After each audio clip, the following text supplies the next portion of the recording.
В науке и технике развитие происходит постепенно и последовательно. Новые открытия уточняют, а порой и в корне меняют представление людей об окружающем мире.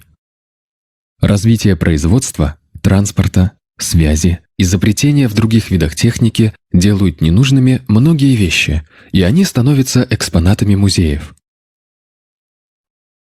Но произведения искусства со временем не теряют своей ценности. Все новые и новые поколения людей вглядываются в картины старых мастеров, восхищаются шедеврами скульптуры и архитектуры, слушают музыку, созданную несколько веков назад.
Почему же произведения искусства не стареют? Вероятно, потому, что настоящий художник за внешними чертами видит нечто более глубокое. Он словно позволяет нам заглянуть во внутренний мир человека, его мысли, его чувства. Едва уловимые движения человеческой души становятся доступны нам благодаря таланту скульптора, художника или композитора.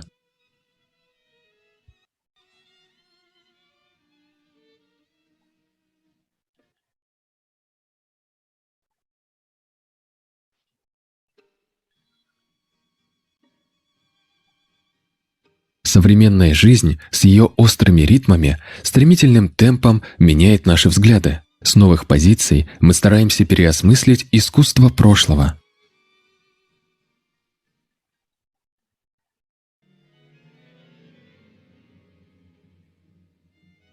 Но как бы ни менялся мир вокруг нас, мы по-прежнему любим и страдаем, разочаровываемся и вновь обретаем надежду. Жизнь человека, его судьба, его место в этом мире были, есть и будут вечными темами искусства.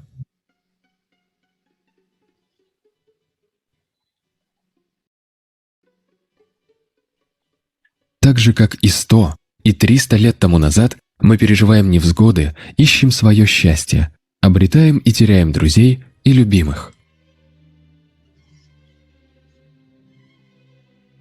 Удивительно, но на самые важные темы не всегда получается поговорить даже с очень близкими людьми.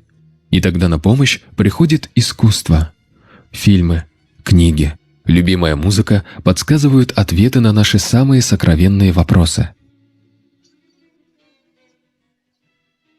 Но классика не остается неизменной. Нотные строки Баха и Бетховена, Моцарта и Чайковского оживают под пальцами исполнителей, каждый раз рождаясь заново. Некоторые музыканты стараются как можно точнее воспроизвести дух ушедшей эпохи. Такое исполнение называют аутентичным.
Искусство прочтения классики называют интерпретацией. Новые поколения по-своему слышат великие шедевры, находят новый смысл и современное звучание знакомых мелодий.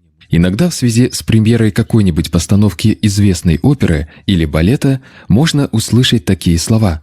Труппа Большого театра представила публике новую интерпретацию классического шедевра. Некоторые музыканты, вступая в творческий диалог с композиторами-классиками, идут еще дальше и создают новые аранжировки, сочетают старинные и современные музыкальные инструменты. И тогда возникает иллюзия рождения нового музыкального произведения.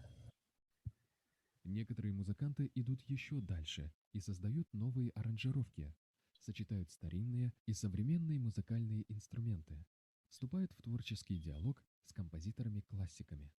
И тогда возникает, по сути, новое музыкальное произведение. Переделкой, осовремениванием любимых мелодий люди занимались всегда. Композитор XVIII века Иоганн Себастьян Бах обрабатывал старинные хоралы для органа. Спустя 300 лет композитор XX века Дмитрий Кабалевский сделал переложение органных прелюдий Баха для фортепиано, а современные исполнители делают интересные аранжировки баховских шедевров для синтезатора. Родоначальник русской классической музыки Михаил Иванович Глинка на основе двух старинных народных песен сочинил свой оркестровый шедевр – «Камаринскую». А композитор следующего поколения русских композиторов Милий Алексеевич Балакирев сделал фортепианную транскрипцию романса Глинки «Жаворонок». Лист создавал транскрипции на основе произведений Шуберта, Моцарта, Верди и других композиторов. При таких переработках музыкальных произведений стиль оригинала может сильно измениться. Известно немало джазовых обработок классических мелодий Моцарта, Шопена и других композиторов. Вот так звучит в современном варианте тема из оперы Бородина «Князь Игорь». Улетай на крыльях ветра, ты в край родной, родная песня наша, туда, где мы тебя свободно пели, где было так привольно нам с тобою. Hey.